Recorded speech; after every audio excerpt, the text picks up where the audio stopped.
신의 한 수는 없다. 친구가 방송을 들어보니까 재미가 없다고 면박을 주더라고요. 그래서 이렇게 좀 뭐 억양도 좀 바꾸고 저희가 좀 편안한 자세에서 편안한 말씀 드리면은 좀 더 들으시기 편하지 않을까. 그래가지고 좀 이렇게 바꿔봤습니다. 컨셉. 우선은 오늘 주제에 대해서 설명드리도록 하겠습니다. 신의 한 수는 없다는 거예요. 답이 없다는 얘기 아니죠. 답은 있어요. 한 방에 모든 판을 바꾸는 묘수 없다는 얘기입니다. 근데 그 묘수라는 게 있긴 있어요. 뭐냐? 그 돈입니다. 네이버에다 광고 5천만 원씩 이렇게 퍼부어 보세요. 매출 안 오르겠어요? 안 오를래야 안 오를 수가 없습니다. 그런데 정직한 답은 아니죠. 매출이 아니라 이익이기 때문입니다. 뭐 순이익 플러스 잠정적인 시너지 효과 뭐 이런 거 다 포함이겠죠. 그 이익은 돈 이외에 또 다른 수가 있다라는 거에 대해서 설명드리고자 합니다. 물어보세요. 뭐냐? 그럼 저는 대답하겠습니다. 고객 만족이 답이다. 싸게 사더라도 마음에 안 들면 불만이고요. 비싸게 사더라도 마음에 들면 만족합니다. 이게 고객이에요. 무슨 말이냐? 무조건 싸게 파는 게 능사는 아니라는 겁니다. 제가 여지껏 많은 사장님들을 만나갖고 작업해 왔어요. 지금도 제가 제 나름대로 장사를 하지 않을 때는 쇼핑몰 하고 싶은 분들한테 쇼핑몰 만들어 드리고 진행해 드리고 쇼핑몰 지금 하고 계시는 분들한테는 매출을 좀 더 올릴 수 있는 이런 작업들을 진행해 드려요. 한 달에 끝나는 곳도 있고 뭐 1년이 더 걸린 곳도 있어요. 대부분 뭐 한 3개월 미만의 쇼핑몰 작업하고 교육 모두 끝났던 것 같아요. 여담은 여기서 끊고 예를 이제 들면서 이야기 시작하겠습니다. 백화점 얘기를 좀 들어볼게요. 백화점에서 왜 살까요? 이렇게 물으면 어떻게 대답하시겠습니까? 확실한 반품과 AS 가능하다. 품질이 너무 좋다. 뭐 그렇죠. 백화점에서 사는 거 품질 좋고 반품 받아달라고 하면 받아줍니다. AS 당연히 되죠. 그런데 딱 생각을 해보면은 백화점 외에도 AS 확실하고 반품 확실하게 받아주고 품질 좋은 거 파신 분 계세요. 그거보다 가격 낮게 해서요. 그런데 대부분 백화점보다 한참 낮은 가격에 저품질을 파시는 분들이 계시죠. AS 좀 까다롭고요. 뭐 다 돈 때문이죠. 그래서 아마 백화점에서 사는 분들은 백화점에서 주구장창 사지 않을까 라는 생각해 봅니다. 우선 제가 짧은 답을 좀 드리고자 합니다. 뭐 믿을 수 있다. 백화점 입점하기가 보통 까다로운 게 아니에요. 그래서 백화점에서 판매하시는 분들은 백화점 매장이 들어가 있다. 백화점에 우리 매장이 백화점에 있다. 이게 판매 마케팅의 무기로 쓰시는 분이 계세요. 그런데 백화점 물건을 구입하시고 나셔서 딱 생각을 해보면은 과연 이게 퀄리티에 비해서 제품의 가격이 적당한가 이런 의문이 드시는 분들 계세요. 그런데 말씀드렸다시피 백화점에 사는 사람들은 백화점에서 사요. 대부분 부정할 수 없는 답일 겁니다. 만족할 수 있는 확률이 꽤나 높은 거죠. 다른 데서 사는 것보다. 가격 대비 말씀드리는 겁니다. 비싸더라도 우선 만족해야 돼요. 불만족하면 환불? 어떻게 해야 되죠? 이런 고민들이 있는데 백화점에서는 그런 고민하실 필요 전혀 없습니다. 믿을 수 있기 때문입니다. 여기서 제가 아는 사장님 하나 얘기를 해 보겠습니다. 이분은 백화점 브랜드 업체를 입점해 계신 분이에요. 브랜드 업체를 운영하시는 분이시죠. 뭐 꼭 짚어 말씀드리기 좀 뭐해서 대략적인 말씀만 드리자면 백화점 액세서리 브랜드 업체 사장님이 이셨어요. 지금도 업종에 종사하고 계시고요. 그런데 이 업체는 자체 제작 상품을 판매하지 않아요. 그전에는 만들기도 했다고 하시더라고요. 제가 거진 2년 가까운 기간 동안 봐왔는데 제작을 거의 안 하시더라고요. 아예 안 하세요. 뭐 물론 제작하시는 것보다 남의 물건 떼다 파시는 게 더 이익이 되시니까 그렇게 하시겠죠. 그런데 뭐랄까요, 브랜드라고 하시면은 뭔가 디자인과 디자이너와 판매 전략 뭐 그리고 생산까지 하는 그런 게 일원화돼서 품질과 경영이 뭐 이렇게 순탄하게 되는 그런 구조 아니겠습니까? 그런데 계속 이렇게 파세요. 이분이 백화점에서 판매 어떻게 하시느냐? 우선 아실 거예요. 귀금속이나 액세서리 하면 남대문이잖아요. 그냥 남대문에다가 직원이나 프리랜서 픽업자 보내요.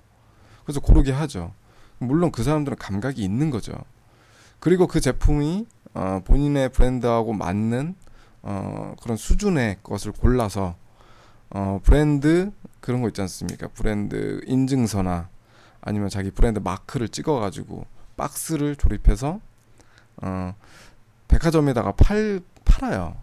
이게 다예요. 그분이 하시는 방식이. 이게 전부예요. 그런데 가격 측정 어떻게 되느냐? 원가 대비 최소 4배, 그 이상, 10배 이상 이렇게 측정을 하세요. 보통 일반적으로 한 6배 정도 측정을 해서 올린다고 하시더라고요. 그래서 제가 그랬죠. 이거 사기 아니냐? 이거 사기다. 그런데 그 사장님이 말씀 들어보니까 그럴 수밖에 없다라는 이유가 있더라고요. 백화점에서 수수료 40% 떼가는 거 아니야. 너 그러고 거기 매장 하나당 그 3명이서 근무하는데 인건비 무시할 수 없지 않냐. 뭐 그래요. 보통 백화점 액세서리 매장 가시면은 매장당 3명 있는 거 아실 겁니다. 매니저 있고 그 밑에 시니어, 그 밑에 주니어급인가? 여간 어떻게든지 그 3명의 근무자가 있는데 그 인건비 무시할 수 없는 거죠. 또 백화점 매출이 거의 절반 이상이 행사 매출이에요. 그러니까 뭐 50% DC, 그러니까 6배 올렸다고 하면은 어차피 판매될 때는 3배가 되는 거죠. 그러니까 백화점이 어떻게 보면은 최고의 수혜자가 되는 거죠. 그 매출에 있어서.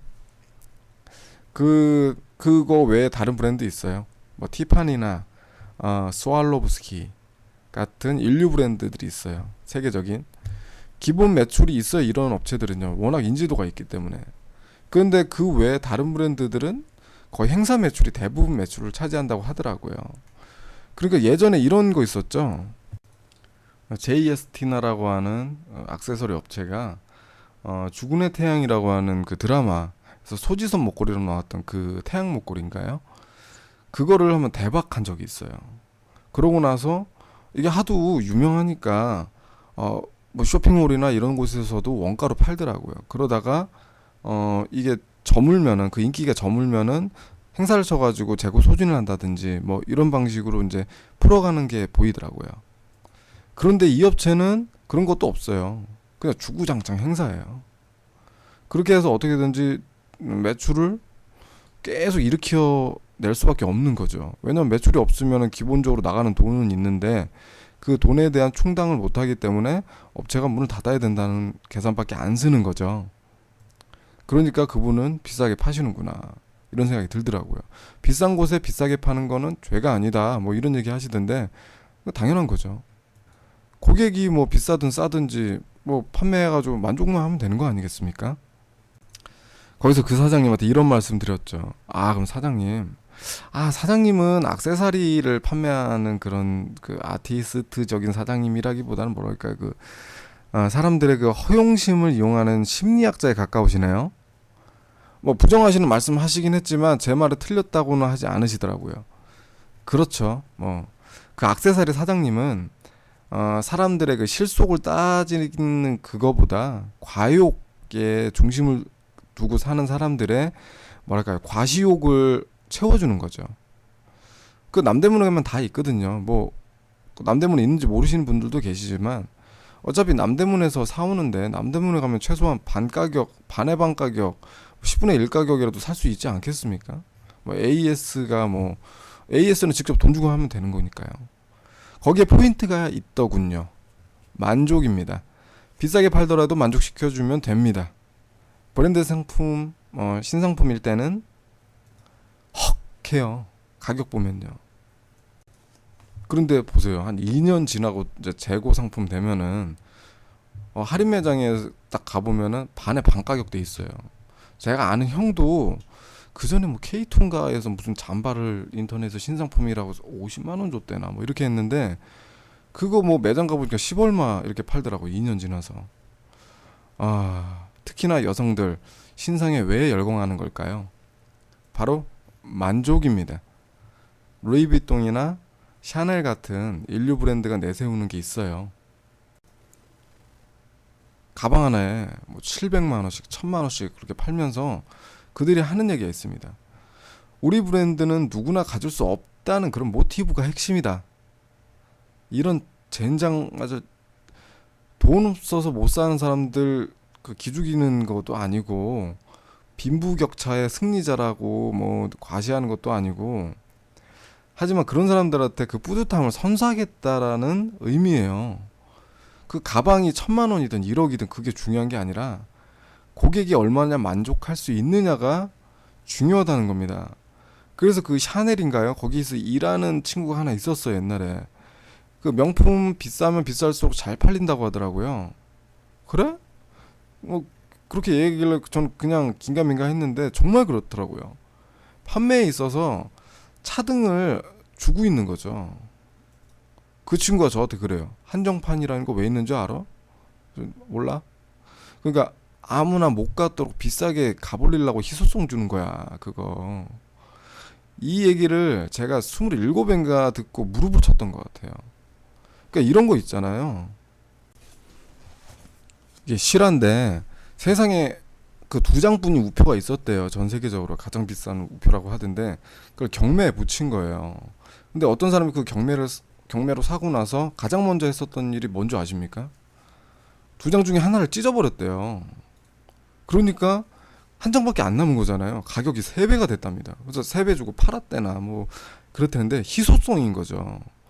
그러니까 한정판이라는 게 한정적으로 나오는 거잖아요. 그러니까 아무나 돈 들고 가고 싶다고 가질 수 없는 거기 때문에 비싸게 팔더라도 살 사람들은 다 산다라는 거죠. 여기서 뭐냐? 뭐 품질 이런 걸 다 떠나서 뭐 다 좋겠죠, 비싼 건. 그렇지만 비싸면 비싼 이유가 있다. 싸면 싼 이유가 있다라는 겁니다. 그래서 그 우표를 찍고 나서 사람들이 기겁을 해가지고 사람들한테 얘기를 했대잖아요. 아니 미쳤냐? 그 비싼 걸 왜 찍냐? 그러니까 그 뒤에 이야기는 아실 거예요. 가격이 3배 이상 뛰어버린 거죠. 그 사람은 그 희소성에 중심을 둔 겁니다. 여기서 우리가 좀 알아야 될 거는 싼 건 싸게 팔아야 돼요. 비싼 건 비싸게 팔아야 됩니다. 그런데 인터넷에서 중요한 게 싼 건 왜 싼지 말하는 건 아니에요. 예. 그렇다고 해서 비싼 척 해서도 안 돼요. 싼 거는 잘 유도리 있게 고객을 유혹하는 설명이 있어야 됩니다. 그러니까 싸다보다 저렴하다 뭐 이렇게 말을 빙빙 돌려야 돼요. 저렴하다보다는 가격비 품질이 우수하다 뭐 이런 식으로 비싼 건 왜 비싼지 설명을 해줘야 되는 겁니다. 왜 비싼지에 대해서 설명을 해줘야 돼요. 그 고객이 만족할 뭔가가 있어야지 그걸 살 겁니다.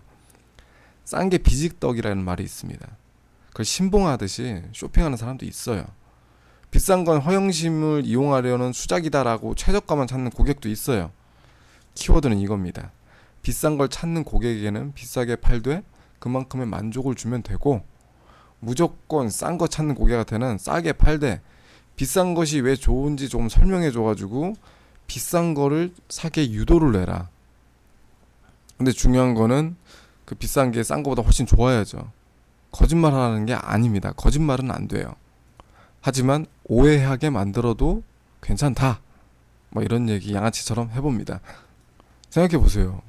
싼 거보다 비싼 거 파는 게 어차피 싼 거 한 개 살 사람이 와가지고 비싼 거 사가면은 더 이익이잖아요.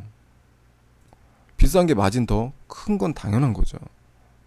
왜냐면 재고를 부담해야 되는 그런 뭐랄까요? 일종의 사업가의 모험, 장사치의 손해 감소에 대한 가능성이랄까요?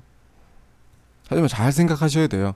비싼데 싼 거보다 못하면은 괴물로 변해버릴 거예요, 고객이요. 충분히 그렇게 해야지 되는 사람들입니다. 그렇게 해도 되는 사람들이에요. 용산에서 그러죠. 눈탱이 친다고. 같은 가격에 어떻게라도 비싸게 팔려고 합니다. 똑같은 제품인데 대충 막 얼버무려가지고 어떻게 막 설득시켜가지고 비싸게 팔아먹어요. 특히나 컴퓨터 같은 거 잘 모르시는 분들한테 뒤통수 치기 정말 좋습니다. 뭐 예전 그 기종이지만 그래픽 카드 중에서 GTX 9800이라는 게 GTX 250이라는 게 있어요. 뭐 가격 차이 크게 많이는 안 나지만 웬만하면 성능 좋은 거는 250을 사야 되죠. 당연히 아시는 분들은 250을 선택하겠지만 9800이 좋다는 얘기 계속 늘어놓고 9800을 사라고 이렇게 얘기하면은 그렇구나, 전문가가 얘기하니까 그렇구나, 그러고 덜컥 사버린다는 거죠. 그런데 인터넷은 개방된 공간이에요. 만약에 그 사람이 내가 눈탱이 맞은 걸 알고 인터넷에다가 인터넷 사이트에 주소를 적고 여기 완전히 사람 속여먹는 업체다라고 이제 그런 글을 뭐 올렸다고 생각해 보십시오. 내 쇼핑몰 이름을 치면은 그게 맨 첫 줄에 떠요. 항상 내 고객들은 네이버에서 그 글을 볼 거예요. 궁금하니까요. 그러면 업체 인식이 어떻게 되겠습니까? 뭐 인터넷도 뜨내기들 많습니다. 뭐 손가락 한번 누르면은 역가게 바로 갈 수 있는데 역가게 좋은 물건 파면 그쪽으로 가야죠. 뭐 그런 말씀하신 분도 계세요. 인터넷에 단골이 어딨냐. 그런데 그거는 좀 잘못된 말씀이라고 좀 드리고 싶어요. 그 고객들의 시간은 돈이에요. 그렇게 생각하는 사람들 많아요. 내가 다른 가게에 딱 갔는데 좀 좋아 보이는 물건이 있는데 그거를 받아보고 또 잘못됐는지 안 됐는지 평가할 시간들, 그런 걸 원하지 않는 사람들이 많습니다. 진짜 입증된 공간에서 입증된 제품들을 사고 싶은 사람들이 있어요. 그런 사람들이 당신의 단골이 될 겁니다. 고객에게 만족을 준다면 100에 하나, 뭐 적게는 10에 하나는 재구매를 할 거예요. 그러다 보면은 어느샌가 단골이 하나 둘씩 늘어가시겠죠. 한철 장사하고 접으실 생각이 아니시라면 고객에게 만족 주십시오. 무조건 싸게 물건 판다고 고객은 만족하는 거 아니에요. 무조건 비싸게 판다고 해서 허세 부리면은 그 내 물건 안 고를 거예요. 판매를 하시면서 하나씩 하나씩 알아가세요. 고객에게 어떻게 해야 내가 가진 물건을 만족을 주면서 팔 수 있을지 말입니다. 그 해답은 당신의 경험이 가르쳐 줄 겁니다. 그럼 시작해 보세요. 고객과의 심리전입니다. 감사합니다. 파파 깨노였습니다.